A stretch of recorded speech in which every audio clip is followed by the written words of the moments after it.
At the end of the day, a hotel, and by the way, a person, a car, a meal, all interactions in life, everything you do in life, literally everything, is either memorable or forgettable. So if you apply that to a hotel, I don't care how much I paid. I don't care how many stars it had. I don't care what amenities it had. I don't care. I don't care. I don't care. I don't care. Is it memorable or is it forgettable? So I'd say the only hotels I want to be involved with are memorable hotels. Hello and welcome to the Modern Hotelier presented by Stay Flexi, your all-in-one modern operating system for independent hotels. Each episode will get to know an industry expert and we'll discuss the latest trends in hospitality to help you, the Modern Hotelier. Welcome to the Modern Hotelier presented by Stay Flexi. I'm your host, David Malilly. And I'm Steve.Carran. Steve, who do we have on the program today? Yeah, David. Today we have Bashar Wali. Bashar has over 30 years of experience in hospitality. He worked as a GM at Starwood Hotels before leading acquisitions and development globally at the Grand Heritage Hotels.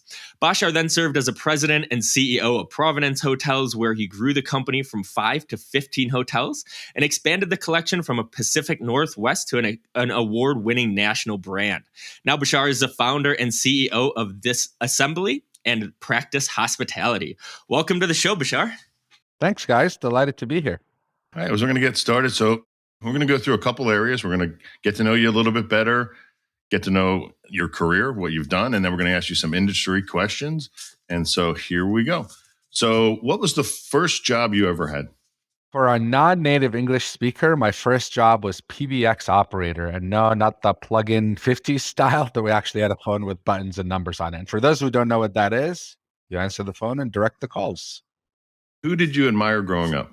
Probably mom, just hard worker, tenacious. What's the best piece of advice you've ever received? Never confuse effort for results. What's the worst piece of advice you've received? The hotel business is fun. It pays well. What's the biggest risk you've ever taken? Starting a company in the middle of the bowels of hell of COVID, a hotel company, no less. Yeah, we're going to get into that. But who's a person, dead or alive, you'd like to take to lunch, and where would you take them? Probably Mother Teresa, and I'd like to take her to her kitchen and sit on the floor and just have a 7-hour conversation with her. What makes you angry? Oh, God. What doesn't make me angry? People who drive in the left lane at like below the speed limit, blood pressure 9,000 immediately.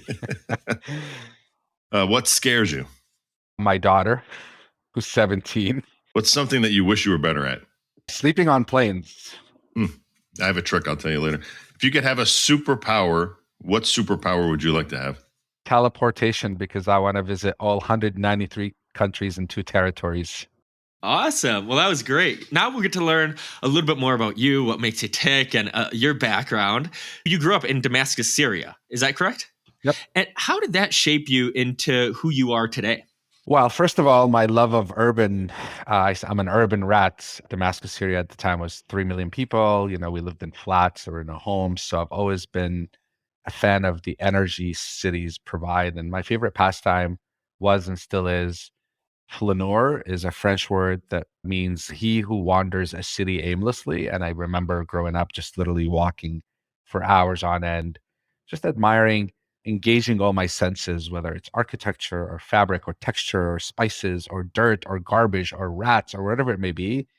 It's made me really observant of the world around me and kind of looking at the canvas broadly. And clearly, growing up in the Middle East, I use this quote a lot that I tell people why I got in the industry. And it goes something like this: when a stranger shows up at your door, feed him for 3 days before you ask him who he is, where he's from, or where he's going to, because by then he'll either have the strength to answer or you'll be just such good friends it won't matter.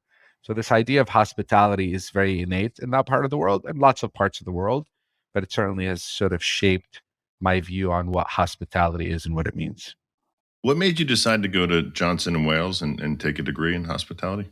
You know, that was a means to an end. I obviously was trying to come to the US legally, and the way to come to the US legally was to go to college. I thought I'd study journalism, politics. You know, I always had a dream of working at World Bank or the UN or whatever. But we knew a guy who knew a guy who knew a guy there who got me accepted to the school, and I showed up and no intention of hospitality, walked in, and here we are today, 30 some years later. Were you involved in any organizations when you're at university? Not really. I mean, I had to pay for my self going through school. So I literally had two jobs trying to pay for school and worked 7 days a week. It was one of those, no silver spoon. So no time for fun. I'm trying to make up for it now. That's why I'm still a 14-year-old at heart and want to visit every country and have FOMO for everything in life that exists, whether I like it or not. I have FOMO for it. There you go. There you go. And you've been involved in the Young Presidents Organization for quite a few years. Can you tell us more about what YPO is and what made you get involved? So YPO is a global networking organization, 30,000 members globally, represents combined the fourth largest economy in the world. Powerful organization. You have to meet certain standards to get in. No secret handshake, no funny business. Really is a great professional networking organization. And you get to a point in your career, and you guys hear this, that it's lonely at the top, and it really is lonely at the top, and it's hard to find a group of peers that you can speak freely to. And YPO has been such a tremendously important and valuable part of my life because it offers me that, not only personally, professionally, in every way. And it's one of those things, like everything in life, you get out of it what you put in it. So I went all in. There's a hospitality network within the organization of roughly 4,000 CEOs globally, of which I'm the chair now. And again, the access I have, think about the power of saying I am able to pick up the phone and call 4,000 hospitality CEOs globally. And again, it's not about asking for favors. It's not about doing business together. It's just about, hey, I'm facing this issue. I'm sure you've faced it before. Tell me what to do. Tremendous value. And I can't emphasize this idea of networking to anyone, network. Surround yourself with people that are smarter than you are. Absolutely. And you're notorious for staying in one hotel per night. Are you still doing that? Are you switching hotels every night? I was in Europe last week for a week. I don't think I stayed in any hotel more than one night. Wow. Although I was jumping countries also. I was there for 8 days, 7 countries. So yeah, I look, it's painful. Yeah. I'm too old. However, it's become like my thing. People will shame me if I don't do it. So it's almost obligatory now. Now I am smart enough and have been married for a long time to know that, I'm not doing that to my wife. Sure. But when I travel alone, that's my jam. And if I travel with you guys on a business trip, I'm doing it, right? Absolutely. Like, wait, we're not doing it. Right. What's your current number of hotels you've stayed at in New York City? 225. Wow. Do you have a global number as well, or? I haven't kept track of the global number. The reason for Manhattan is it just sort of demonstrate the immense neurotic behavior that I have. Like LA, I've run out. DC, I've run out. Boston, I've run out. Look, many people travel a lot more than me. So it's not about like the road warrior badge. Lots of people literally live on the road, have no home. I don't travel as much as many. I travel a lot. I'm at 220,000 miles year to date. But I'm pretty confident that I hold the world record for the most hotels in one city because no one is stupid enough to do that. Problem is, I don't care enough to prove it, so I've never pursued proving it. Maybe they'll hear this and you'll get a plaque in the mail or something. Yeah, great. Just what I need. So do you have a travel hack, like a secret that helps you when you travel? I mean, people talk about unpacking. I'm like, what are you, psycho? What do you mean unpacking? Who unpacks? I hang my shirts so they don't get wrinkled. But outside of that, my suitcase is my drawer. People talk about rolling their shirts and people talk about doing this and that and the other. It really is pretty straightforward. And yes, I am one of those who say 3-day trip, 3 pairs of underwear, one in case I die, one in case I go to the hospital. So I end up with 9 anyway. So I don't have any real hacks, except I'm sure you guys have heard my neurotic water pressure fetish. So I do travel with a wrench and a pair of pliers so I can self-improve the water pressure in my room on my own. Does that ever get stopped at security or anything? It's funny. So what we're talking about here is the first thing I do when I walk into a hotel room, I take the shower head off, and back in the day, you flip it over and the water flow restrictor falls out. Well, those have become integrally built in, part of the EPA requirements. So now I have to travel with needle nose pliers and literally whack the thing and yank it out. And you're right. Maybe 30% of the time, the TSA guy whose IQ is like 2 says, what are you doing with this thing? I'm like, what the hell do you think I'm doing? What am I going to poke the pilot in the eye with the So yes, I buy them by the case from Amazon, and generally I will have one in my briefcase and one in my suitcase. So if one goes, the other have a good chance of passing through. Unreal. That's awesome. That's awesome. So you kind of talked a little bit about this with YPO and kind of the importance of having a community around you. Have you had a mentor, in your 30 years of hospitality, or somebody that's really made an impact on your career? I mean, look, I've had a lot of mentors along the way, and it's hard for me to just point at one. But I will say there was this one guy, I was front office manager, he was GM. He was 29 at the time. And he gave me this sort of, again, competition, so to speak. And I said to him, I said, I'm going to beat you. I'm going to make it to GM a lot younger than you. And I did it. I was 27 at a hotel that had 300 rooms that was union and had all these nightmares. And I remember telling the story of walking into a staff meeting that I'm running where I'm literally the youngest person, right? Like literally by a lot. When it's one of those things, tell me I can't and watch me do it anyway. So I think sometimes we need that little push. So he's a guy I remember vividly, and it was almost competition like, Sure. but it worked really, really well. Hello, my name is Steve.Carran, Director of Sales at Stay Flexi and the co-host of The Modern Hotelier. Stay Flexi is a modern all-in-one system for hotels and vacation rentals. It's a built-in channel manager, PMS, booking engine, POS, revenue manager, and a magic link where your guests will receive a text message or email that has a link that's live throughout the whole stay. So your guests will be able to check in, add any products or experiences onto their stay while they're in-house, and then use that link to also check out. Stay Flexi is built to be flexible to accommodate the modern guest while also being easy to use so any hotelier can pick it up quickly. Shoot me an email at steve.carran@stayflexi.com or message me on LinkedIn to learn more or set up a demo. Thanks so much and enjoy this episode of The Modern Hotelier. Awesome. Well, that was great. Now we'll get to talk about your career a little bit, find out, a little bit more about that. So what was your first job in hospitality? PBX operator, like I mentioned earlier, and I've applied out of college for literally one job, and that was the one job I've ever applied for. I've never applied for a job since. And look, so Johnson & Wales is a hotel specialty school, culinary and hospitality. Certainly not the gold standard. Obviously, you have a lot of great schools, sort of Cornell being the Ivy, and then UNLV in Michigan and all of that. And I always sort of say, sure, having a degree is important, but the reality is, and I'll probably get some hate mail for this, it's not rocket science. Hospitality is not rocket science. And if you go back to my earlier quote, if you know how to host a party at your house, done. That's the only education you need. So I tell people fundamentally, the idea of going to school for it is nice. It's nice to have the piece of paper, but nothing like the school of hard knocks, nothing like working an overnight shift, nothing like having to walk a bus full of old tourists in Boston who are coming to watch the leaves turn and telling them, sorry, we have no room for you. We're sending you 2 hours away. No school ever teaches you that. Standing on the bus, being torn apart by a bunch of old ladies. So I am thankful I worked, and I tell people I've literally worked, not in a management training program, not in a fancy hoity-toity way. I actually paid my dues, cleaning toilets, maintenance, night audit, dishwashing, kitchen, sales, accounting.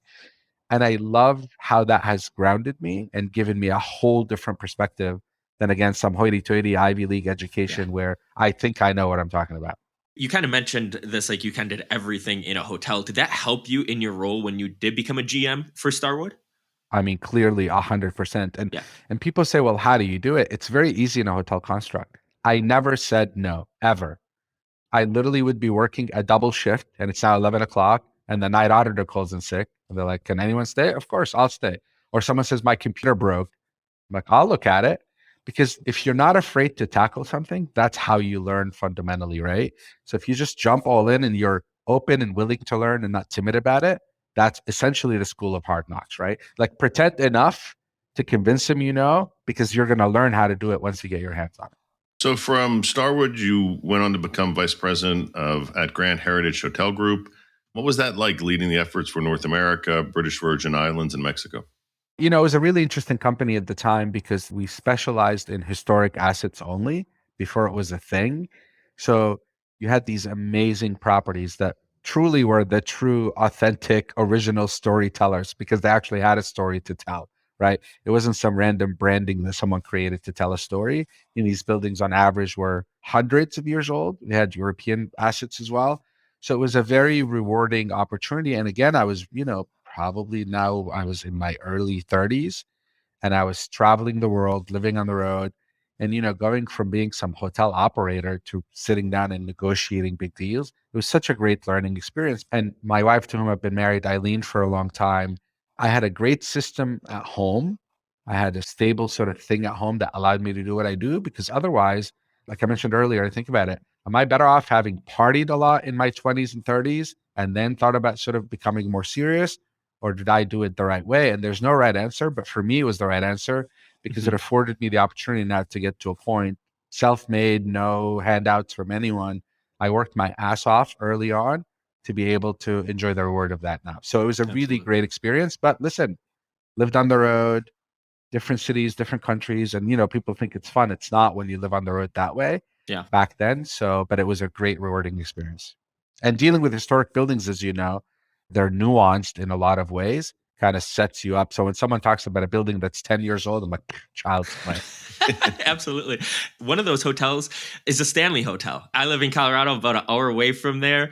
Any fun stories about that hotel or any fun experiences? I know room 217 has a few things. So many stories, but my favorite story is everyone thought the hotel was haunted, right? Yeah, So absolutely. this is back to the pay-per-view movie days. Literally, the doors were paper thin, literally paper thin. So we figured out all the clicks to do on how to order a movie, right? It's easy. You figure out the clicks. So, like, I'm traveling with you guys. I stand outside your room at 3 o'clock in the morning, click, click, click, click. And at 3 o'clock in the morning, there's a porn movie blaring in a haunted hotel. And of course, now I have to watch you the next morning, tell the front desk, oh, I didn't do it. It went off by itself. Sure, it did. So we had so much fun screwing with people that way. And, I don't know, we'd leave things under their pillow, like, I don't know, a chicken breast under someone's pillow and Oh they my go to bed. goodness. And there's, so it was very easy to screw with people. Now, as you know, that hotel, Stephen King went there to write Pet Cemetery, Yeah. got stuck there and ended up writing The Shining. But contrary to popular belief, it was not filmed there. They wanted to film it there, but there was a Safeway being built with a crane in the background. And if you know Estes Park, when it snows, the snow doesn't stick. So in fact, it was filmed in my backyard here in the Timberline Lodge on Mount Hood in Oregon. Wow. Wow. Very cool. Very cool. Yeah. So after 9 years at Grand Heritage, you went over to Providence Hotels as president. Mhm. What made you make that move and what attracted you to do that? Again, never asked, was asked, to join and help take it from what was a family real estate business to a true hotel company. And this was early days of boutique, independent lifestyle, whatever you want to call it. Kimpton was sort of king at the time. They really sort of invented that version of the business, forgetting Schrager and all the others before them. But we did some really, really innovative things at the time. Privately held company, no one to answer to. We could do anything we want. And it allowed us to really do a lot of interesting things, trial and error, that others would not have been able to do. Like we use the example of we put honey beehives on the roofs of our building before anyone did it. And of course, the lawyers and the insurance companies say, don't do it, don't do it. We're like, yeah, whatever, we're going to do it anyway. And you have the ability to do it that way, and made the USA Today life section cover page because the bees were dying off, whatever. And now you say that and it seems like, yeah, everybody does that. Well, of course, everybody does that. But when you're the first to do it, people are like, what? Are you crazy? Guests are going to get stung. You're going to get sued, blah, blah, blah. So being able to have a platform that allows you the flexibility to do interesting things. And by the way, interesting doesn't equal shock and awe. Lots of people do shock and awe, but thoughtful, intentional, and interesting things. So it was a great opportunity to really define what's different about what we do and how it's different. And part of that is the guest experience. How did you make the guest experience so unique at your properties? At the end of the day, we all live and die at the guest experience. Forget the design, forget the branding, forget the beehives, forget all that stuff. In my opinion, I think people talk about training and they talk about Credo cards and memorizing things. I think the only way you can do good work is by creating a culture that celebrates those engagements and those transactions. And culture creation, if I could write a book on it tomorrow, I would. It's not easy, right? Like people say, well, how do you do that? How you do that is the culmination of tens of thousands of little moments and little actions you take. But I truly believe at the end of the day, if you want to create culture of any kind, start by how you treat each other and how you treat your employees and how you treat your coworkers and the care you show for them. Because if I don't care about you, my teammate, I can pretend all day long that I care about the guest. It's never going to be genuine. So this idea of, lead by example, but it's a lot more than that also, because I alone, a person can't lead by example. It's not enough. It's really creating a culture that allows people to A, appreciate what it is that you're doing, and B, feel almost compelled to do it. I almost think of it like joining a family, right? Like if you're my kid, whether you're a good kid or a bad kid, if you share the last name, there's a certain expectations of you and there's a certain pressure on you to say, I am portraying my family's name in this transaction. I've got to behave myself, no matter where you are in that spectrum. So I think this idea of creating a family-like environment where it is your pride to deliver, but also to some extent, there's a little bit of obligation. There's a little bit of guilt. A little bit of guilt goes a long way that you're representing and you have to do it. But if you just think you're a transaction, you're a number, you're an employee, you're there for a paycheck and you don't care, we're working on coining this term now. In my current venture, we call give a shit ability. Like employees need a reason to care. You've got to give them a reason to care. And the best reason to make someone care is for you to care for them.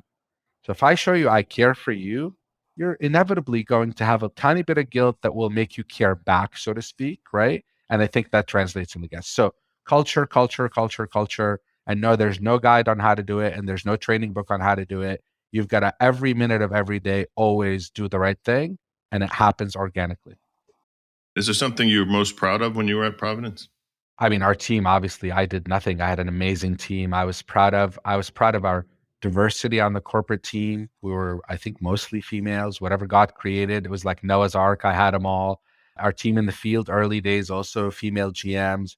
Everybody had a sense of pride. Like, we talked, for example, I don't know, back in the day, if you worked at Whole Foods pre-Amazon, like you felt proud that you worked there. You bragged about working there. And I feel like we accomplished that in a lot of ways. We weren't perfect. Obviously, we made a lot of mistakes and continue to make a lot of mistakes.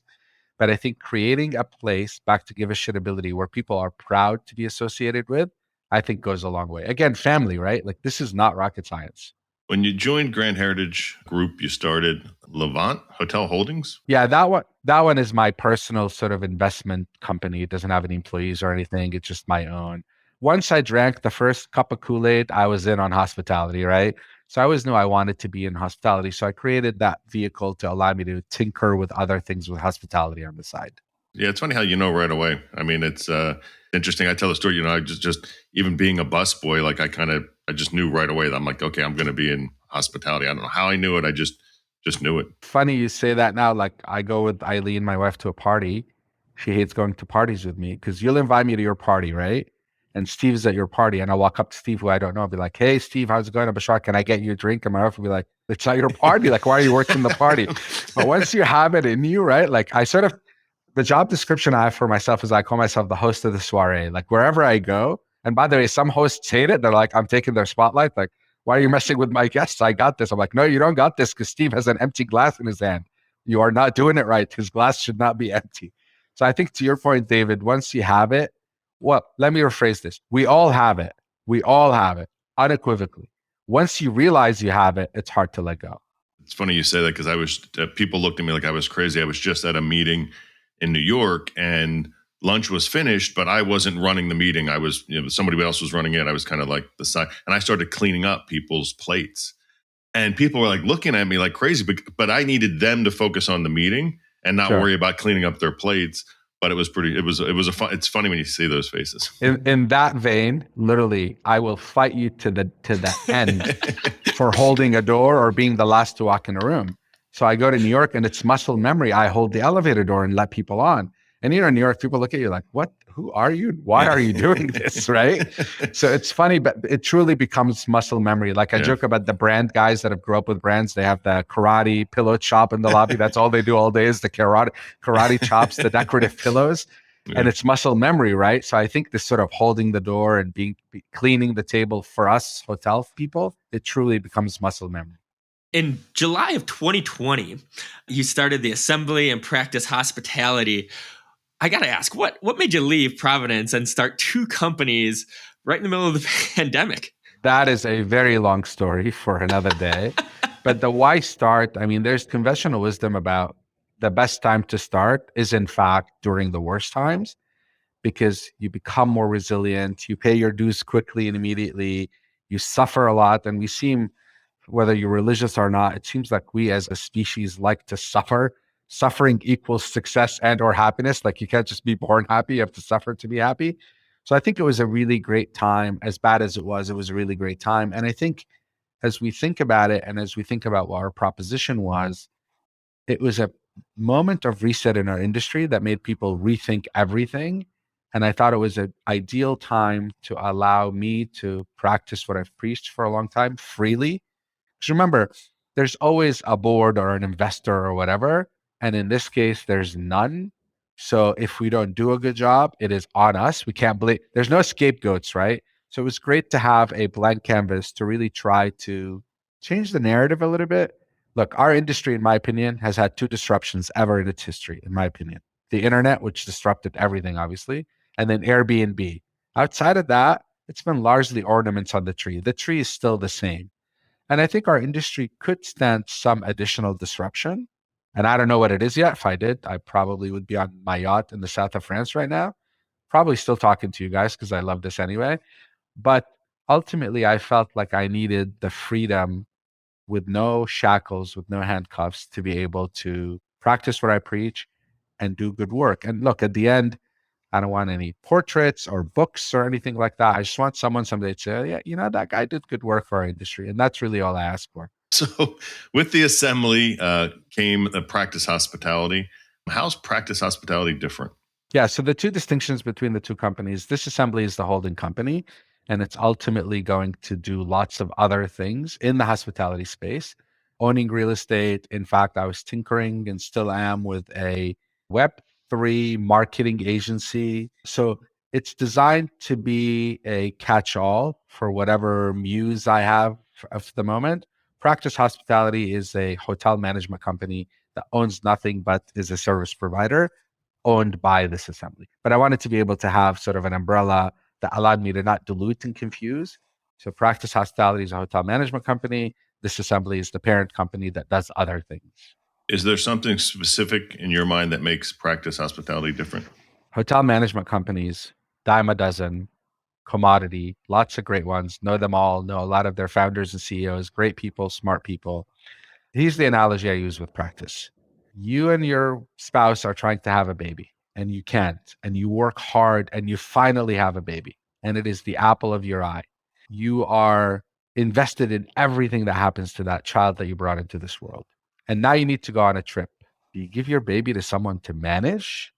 Like, think about how passive and terrible that term management is. And for anyone who's done hotel development, I mean, God, I'd argue in some cases that building gets more attention than your new baby. You agonize over every detail. You agonize over, what shape the doorknob is. I mean, agonize. Blood, sweat, and tears, especially if you're doing it with your own money, right? You borrowed money from your aunt and your third cousin and you put up your house as collateral, and now you've got to give it to someone to manage. So our premise was, look, we want to be small, we want to be nimble. We want you, the minute you ask us to do it for you, to not own the building anymore. You no longer own it. We own it because you want us to think like we own it. And that's our background, is we come from owner operator.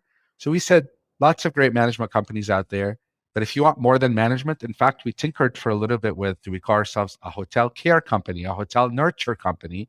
It got too cute at the end. But that's sort of the distinction I'd say is, you give me your asset, she's mine. She's my baby. I'm going to take care of her like she's mine. And sometimes you may not like it, but trust me, in the end, it is for your benefit, for me to think I own it, whether I own any of it or not, because I will never make a wrong decision when I think I own it. But if it's just a, hey, manage it, and I have 100 that I manage, it's just another versus the only one. And funny enough, some of my colleagues make fun of me. Like when I go to pitch a deal, I use the baby example a lot. You know how, like with your kid, if you have kids, you say, to the world, you may be one person, but to one person, you may be the world. I sort of kind of think of it in those terms. So think of it as handcrafted, owner centric, small by design, never going to be 500 hotels. That's not the intent. And you get our background and experience in having been owners and thinking like owners, but also being creative and boundary pushing and really thinking about thoughtful, intentional things to make the guest journey better and make your offering more valuable than the next guy. Yeah, it's so true. I mean, I have a friend who's CFO at a REIT, and one of the management companies they use manages and owns properties, and he said they love them because the properties they manage them like they own them, and that makes the actual owners very happy. And actually, it's funny, this mentality, this ownership mentality. When I talk to a line level employee, front desk person, I say, look, if you owned this hotel, literally you owned it, how would you handle this situation? 99.9% of the time, it's always a perfect answer. Because when you think of like someone is annoyed, right? They want their money back for whatever reason, whatever thing it is. And you're holding your ground. You're like, no, they shouldn't. I say, okay, well, now they're gonna go tell a friend, complain, blah, blah, blah. Is it really worth it in the end if you own this building? So if you put that owner's hat on, it changes your perspective. Similarly, there's a leak in the wall. Sure, I can paint the wall and make the leak disappear, but that's not the right thing to do. Open up the wall, find out why it's leaking, fix the leak, then paint it. So it just, again, a different mindset. Because to me, a manager is transactional. Go, go, go. I'm here today, I'm gone tomorrow. An owner is forever. And you're thinking about things long term. Are there any hotels or any hotel types that are a good fit for practice hospitality? I mean, think about the terms we use these days. They're all empty and meaningless. Lifestyle and boutique and independent and all of that. So to sort of shed that sort of thing, let's call them lifestyle collectively, meaning it's not a beige brand that looks exactly the same in Cairo that it does in Cleveland. Anything other than that is sort of in our wheelhouse lifestyle. Now, Moxie is a lifestyle, right? I use that brand. But like Spring Hill Suites is not, I don't think of it as, right? But these days, by the way, AC, I mean, there's some great hotels out there. And everyone has caught on to this idea that I don't know anyone, I don't know about you guys, who says, I am going to Cleveland and I want to stay in a really boring beige hotel. Like no one ever says that. Now, what's cool, the cool bar is different from person to person. And what might be cool to you might be not cool enough for me or too cool for me. But fundamentally, this idea of lifestyle, I use that term loosely because it covers so much ground. So as long as it's lifestyle, can I manage a golf resort? Sure, I've done it before, but is that my skill set today? No. So I'd say we're urban, business centric, 100 to 300 lifestyles generally, full service generally. Now I have some anomalies, like I have a 12-room thing on the Oregon coast that we co-own and operate. That's a different, unique offering. But outside of that, I would say urban, maybe not urban, but the right kind of fit, but lifestyle, generally a style. And by the way, as you know from my neurotic hotel stays now, I sort of, after all these years, say there's only one way to judge a hotel, to rate a hotel. Forget stars, forget diamonds, forget. For a while there, I was using shower heads as my rating. So on a scale of 1 to 5 shower heads, what do you get? But truly now, and maybe it's older and wiser, this is sort of like that monk moment in me. I sort of think about it and say, look, at the end of the day, a hotel, and by the way, a person, a car, a meal, all interactions in life, everything you do in life, literally everything, is either memorable or forgettable. So if you apply that to a hotel, I don't care how much I paid. I don't care how many stars it had. I don't care what amenities it had. I don't care. Is it memorable or is it forgettable? So I'd say the only hotels I want to be involved with are memorable hotels, whatever that may be, right? Whatever it may be. Now, memorable could be terrible memorable, because memorable generally is either an unmitigated disaster or really good.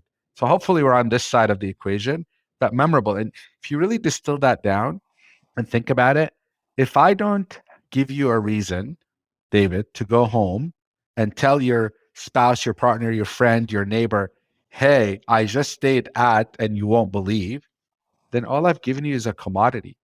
And if we become a commodity, you needed a bed and a shower, I gave you a bed and a shower, check. If I've given you a commodity, I think of gas as commodity. I need gas for my car. I look for convenience, location, and price. I don't care if it's Shell or Exxon or whatever it may be, right? Fundamentally, because it's a commodity. And if we become a commodity and people are buying us purely based on location and price, we're dead. Forget it, right? So ultimately, if I don't give you something beyond a stolen towel to bring home and talk about, at least even in your head, talk about it, and generally memorable, in my opinion, comes from thoughtful and intentional things, right? Often. I give a lot of credit for hotels that have really thought through the guest journey and how I interact with the room beyond chalk and awe. But fundamentally memorable is people. I only remember interactions with people. I have 225 hotels. Like, ask me what art is on the wall at Baccarat. I don't know. Ask me what flooring material is at the Ludlow. I don't know. But I remember when Steve at the Ludlow came out and found me the one thing I was looking for last minute, or I showed up at 2 o'clock in the morning, starving, dying, delayed flights, and he literally knocked on my door and delivered me a whatever. Like, that's a memorable thing. It's not the things, it's always the people. So now we can kind of move into the industry thought, the last section here. First question, why is emotional intelligence so important in the hotel industry? Oh man, I mean, I tell people generally I have two things I look for in any candidate. Common sense, which is extremely uncommon, extremely uncommon. Back to my original point, not rocket science, guys. It is not rocket science. So common sense and emotional intelligence. And in fact, I have been working with the dean of the School of Hospitality at BU. We're talking about this idea is, can we create an emotional intelligence aptitude test that would allow me to, Steve, give you this test before you start working, or as I'm screening you, to show me that you have the ability to be emotionally intelligent. You may not have it. And by the way, I think, and I'm sure hate mail, bring it, I think emotional intelligence is sort of, you either have it or you don't kind of thing, but hopefully we can refine it. So we're trying to figure out if there's a way to test people before we hire them. But why is it important? It is literally everything. Because back in the day, no offense to my friends at the Ritz-Carlton, we give you a Credo card that said, we are ladies and gentlemen serving ladies and gentlemen, and you had to memorize it. Well, a robot can memorize a card. And if you believe what I'm about to tell you, I personally believe that the future of luxury at large, and I use the luxury term loosely, right? Like, luxury for someone here could be 3-star or it could be 7-star. So forget where it is on the luxury scale, is ultra customization. And ultra customization requires emotional intelligence, because David shows up at the desk. He's in a hurry. He's walking up to you with his credit card and his license. And you could clearly see he's a pro, right? He knows how to do this. You should be emotionally intelligent enough to read him and say, this guy doesn't want to be talked to. He wants me to hand him his key and send him on his way. And I say, like, don't even tell me where the elevator is. I can hear it. Thank you. Steve shows up and he's fumbling through his wallet and he's complaining about his flight and he's complaining about the stinky Uber driver or whatever. Like, this guy wants to be talked to. He wants to be engaged with. He wants to be recognized. So how do we train people that don't read the stupid Credo cards for everyone who shows up? Because not everyone wants it. Some might, some don't. And I'm actually perplexed at the idea that I have to tell you how to say good morning or good evening or good afternoon. Like, I'm not going to tell you how to do it. Do it your own way based on the customer in front of you, because the goal is that they feel warm and fuzzy and they feel welcome. How you get there shouldn't matter. And if you think about what we said earlier, the brands had to do it, right? Because if I went to the Four Seasons in Cairo, and by the way, I have been, and I was in the lobby and I'm like, I could be in Washington, D.C. Like, there's no difference. I expected it to be like the McDonald's thing. When you go to McDonald's in, I don't know, Croatia, you want it to be exactly like the McDonald's you go to in, New Orleans. You don't want it to be different, because that's why you're going to McDonald's. But when you go to an independent place that tries to be independent, lifestyle, whatever, you want it to feel different and be different. So I think ultimately emotional intelligence is reading your customer and giving them what they want, not what your company tells you they want. Because the hell, your company, what does your company know about David who just showed up at your door? Nothing, right? Oh, we know he likes green M&Ms on the pillows. Come on. That's so 1994. What does David want that moment, right? Because David's day is different. Like, he may show up one day feeling a certain way and then show up another day feeling a certain way. And this is a tall order, by the way. I'm not suggesting that we're going to be psychiatrists here, but just emotionally intelligent enough to read your customer and give them what they want. Yeah, can you make sure the designers take that test? Because I walk into so many hotel rooms where I'm like, who designed this room? There's no common sense. I'm like, why is this the way it is? But functionality you're talking about, right? Correct. Because look, the problem with aesthetic is it's very subjective. What you may hate, I may love. Kind of like art, right? Like, it's in the eyes of the beholder. But I tell people, for someone who travels as much, moves around as much as I do, like, I have a system, right? I deal with a room in a certain way. Don't try to make it hard for me. I'll give you an example of a hotel to remain nameless in New York City, small hotel. Small rooms, lovely hotel, small rooms. I walk into the room. I'm looking for the remote control. Now I know hotels, right? Inside and out with my eyes closed. Cannot find the remote control for the life of me. And I'm feeling a little stupid now. I'm like, is it missing or am I miss? Is it right in front of me and I can't find it? So this hotel happens to have a desk that folds, right? One of those, you fold it down, it's a desk because the room is small. So the desk is folded, and inside the desk that's folded, that I'm not going to use, there's a little cubby with the remote in it. I'm like, why would you ever put the remote there? Has zero sense. I may never open that desk. So how am I going to know that the remote is there? So those are the sort of when designers get cute and they don't think about the practical implication of a decision they make. Sorry to stick on this, but it's probably the same hotel that I have problems with because they actually took the time to cut out holes in the mirror to put hooks. There's hooks along the wall for your stuff, and they actually cut holes in the full-length mirror to put hooks. But the whole purpose of a mirror is so you can look into it. So what would you be hanging over a mirror? It doesn't make any sense. I mean, listen, I can write a book about this stuff, but we'll leave it alone for now. But yeah, there's a lot of like you scratch your head, you're like, really? Why? Who thought this was a good idea? But now that you got me going, dear world, showers need doors. I don't care how cool you think it is and what sexy things you imagine happening in that shower without doors. Put a damn door on the shower because the stuff flies everywhere. You are freezing your butt off no matter what you do. And it just has zero practical use. Put a damn door on the shower. Agree. I agree. So why is storytelling so important for hotels? I just threw up in my mouth, by the way. I apologize because I'm so tired of storytelling. I am so tired. I mean, literally, the nail salons now say we're storytellers. And anyone, friends, I love you, and I know some of you personally. If your title on LinkedIn says storyteller, please change it for your own good, not for mine. Look, storytelling is a really interesting concept because think about it. We humans, throughout our existence, until very recently, that's how we told our history. We had to sit around the fire and grandma had to tell you because that's how we delivered our history millennia after millennia after millennia. So again, it's innate to us. It's in our nature to tell stories and it's our nature to want to hear stories. And back to my point about the give a shit ability, like, why am I staying in your hotel? What about it? What's exciting about it? Why is it not a commodity? So you kind of have to tell me a story. The problem is we use that term so much now that's become empty. Yeah. And also, you don't need to tell me the story of where the toilet seat cover came from. Like, not everything needs a story, right? But for example, if you have a curtain in your room and the fabric for that curtain was inspired by some native tribe that used to be in that area, like, that's an interesting story. But I think there's also this issue now that we want to tell you everything about everything, which eliminates the sense of discovery in a place. I subscribe to that. I'm going to do something really cool, and I'm not going to say a thing about it. And if you catch it, 10% of the people catch it and ask about it and are blown away. It's far more valuable than me telling you, I'm cool, I'm cool, I'm cool, I'm cool. And by the way, have you ever met a cool person that says, hey, David, I'm dope? Like, you just, like, you don't go around with a name tag that says, I am cool.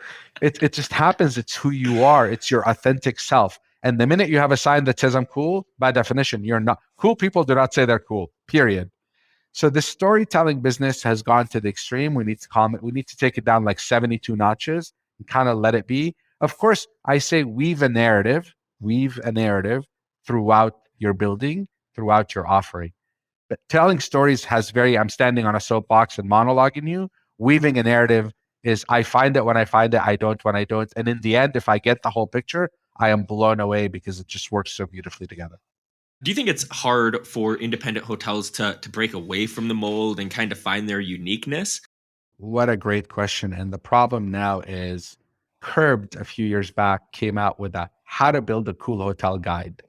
The minute there's a guide, it's no longer cool. Again, right back to that name tag. So the issue now is having local art, having local coffee, having funny things in the mini bar, having a beehive on your roof, having rotating art galleries, yoga in the morning, meditation rooms, kombucha tastings, you name it, have almost become ubiquitous. Everyone does it. Hampton Inn has cool art now, right? So how do you change the narrative and break away from the herd and be unique? So the first thing is you've got to be yourself. Like you can't try to be someone you're not because you'll fail miserably. People will see right through it. So I describe another one of the most overused words of the century, authenticity and authentic. I describe authenticity as an unapologetic point of view. So you've got to have a point of view, non-political, non-religious, non-divisive, but you have to have a point of view because if you don't, you're just, again, a commodity. So I think to stand away from the hurt is you have to have a thing that you own that you're unapologetic about, whatever that is. And that thing may be an attitude, right? It's not a thing necessarily. But then I also think we've gotten away from humanity in hospitality because it's become about I want to out design you and out art you and out brand you and out storytell you and out shock and awe you. And we forgot that ultimately what I just told you earlier, what makes it memorable is you and you, not this thing and that thing. So I think refocusing back on the human interactions and in a world of immediate gratification, right?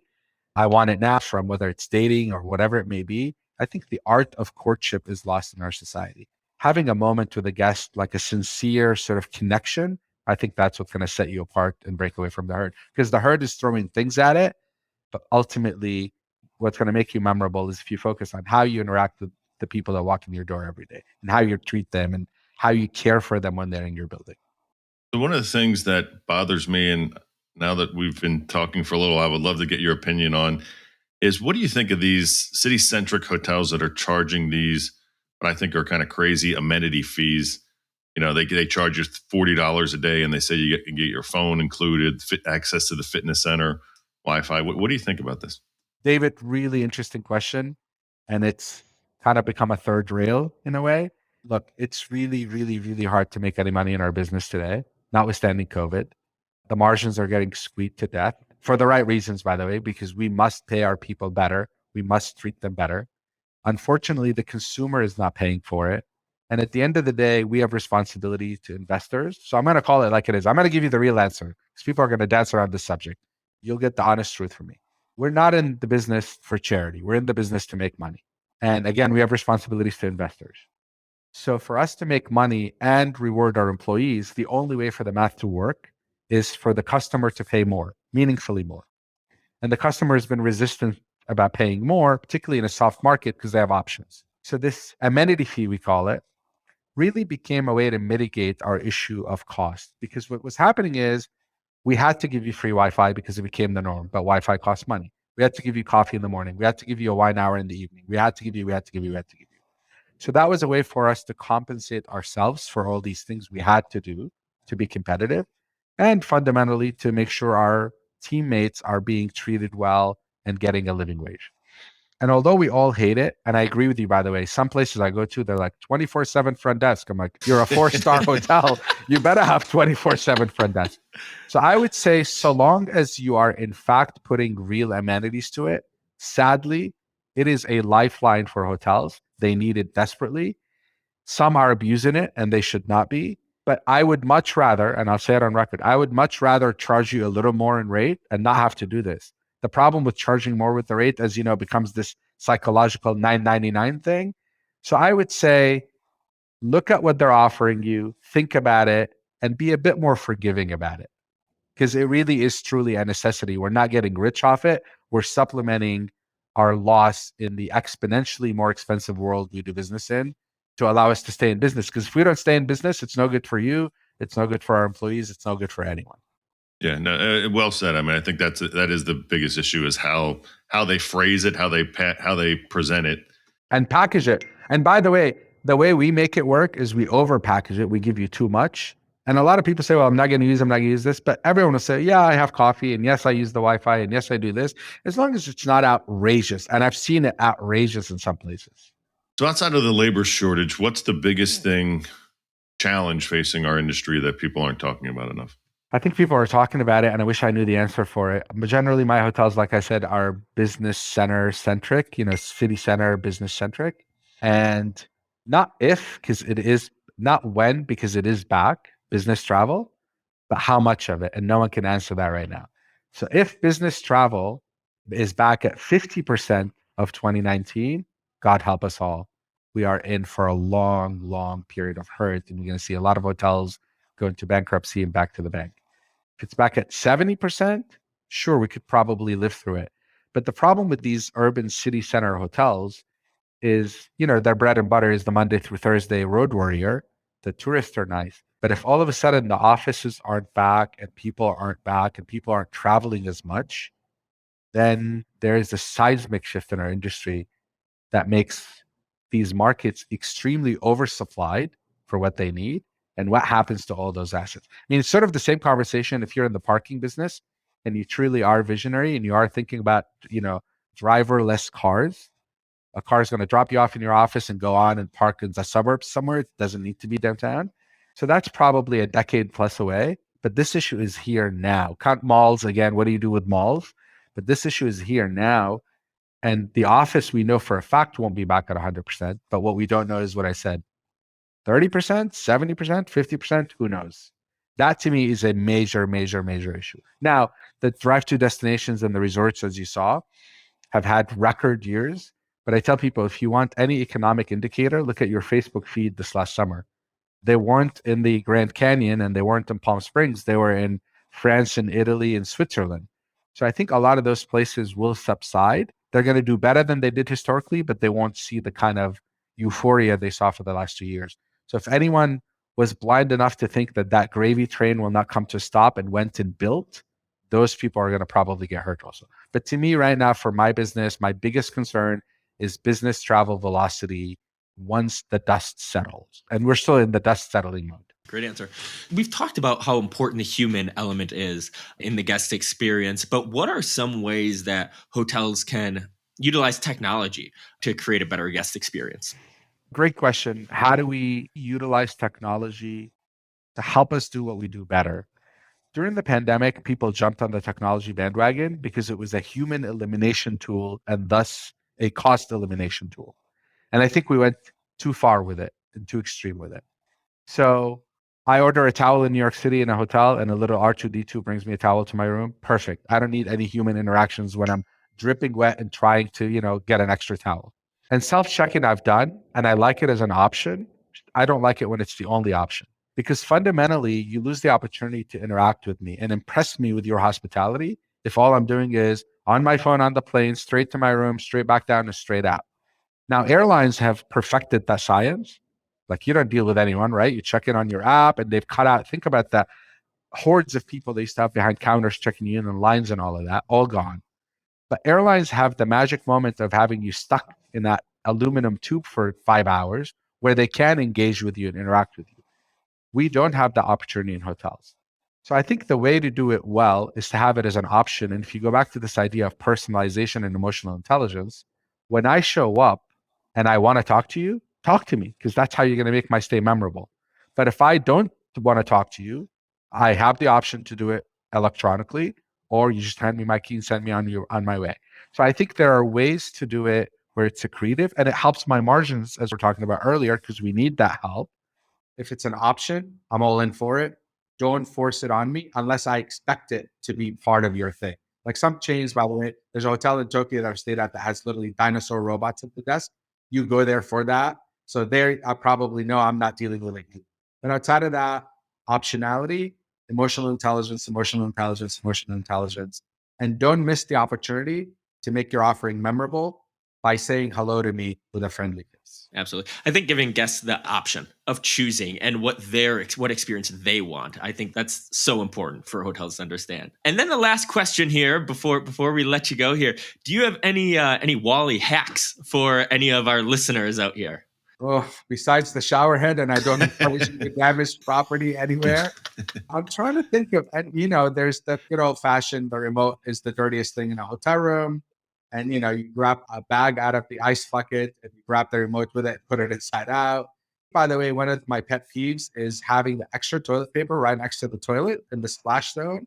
So I'm like, how many people have contributed to that roll of toilet paper that I don't want to touch anymore? But generally speaking, you know what my hack is? I'll tell you what my hack is. Best hack. Tip your housekeepers every day generously, minimum $5. Write a note that says thank you, no matter what language they speak, because the service you get is incredibly next level, and extra bottles of water and God, it's the right thing to do. So treat those people like humans because they are, and go out of your way because they deal with the worst in humanity. because humans lose their brains in hotels and they do crazy shit that they never do in their normal lives. And we expect these people, to deal with that with a happy face. So please take care of those housekeepers and the heart of house folks, because they're behind the scenes. They're the unsung heroes. There's my hack for you. I love that. That's a good one. Thank you so much. That brings us to the end. Is there a question that we should have asked you that we didn't? I'm glad you didn't ask me what my favorite hotel is, because it's such an impossible question to answer. Yeah, we that was a rookie podcast mistake early on. We asked that question and we took it out. Exactly, because I'll end up telling you 20 of them. No, I think we covered it. I think, look, you guys do a great job with this, and I think it's great to have the opportunity to talk to folks who are interested in the industry. And I love sort of being the guy who has, like I said, no one to answer to, so I speak my mind. And if you like it, great. And if you don't, fine, whatever. So glad to be here and glad to share my 2 cents with you. Thank you. Anything you like to plug? People can find your hotels. Anything you want to talk about? Tip your housekeepers generously. That's the only thing I want to plug. Great. We appreciate it. So that brings us to an end of the Modern Hotelier presented by Stay Flexi. Until next time, thank you so much. You made it to the end of the Modern Hotelier. Thanks for watching. Make sure to like and subscribe below. The Modern Hotelier is produced by Make More Media and presented by Stay Flexi. Stay Flexi is your modern operating system for independent hotels. If you'd like to learn more, feel free to go to stayflexi.com, or if you'd rather talk to me, message me on LinkedIn or shoot me an email at Steve.Carran@stayflexi.com. Thanks and have a great day.